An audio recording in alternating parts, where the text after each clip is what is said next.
استاذ مؤيد بديهي هو هذا شأنه، دائما قريب من الناس، قريب من الوسط الرياضي، قريب من زملائه، قريب من محبيه.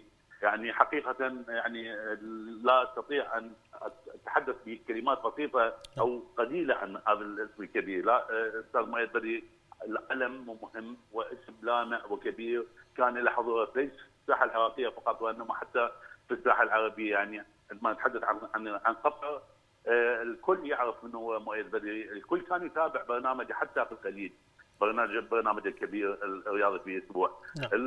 كل ما يمكن ان نقوله في هذا الشان ان الاستاذ مؤيد بديهي كان يعني مفخره لكل العراقيين في كل مكان، مثل ما كان يعني في داخل العراق هو مفخر للجميع، كان حتى خارج العراق مفخر للجميع، كان حضوره مؤثر في الساحه العربيه، مؤثر في الساحه الاسيويه، ومؤثر في الساحه الدوليه ايضا.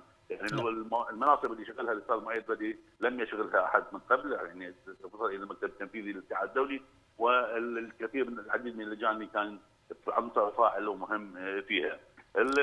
شخصيا لازمته طبعا خلال فتره وجوده في الدوحه قبل ان يعني يلم به المرض ومن ثم ينتقل الى خارج الدوحه بعد للعلاج او لمحاوله يعني تجاوز الازمه الصحيه.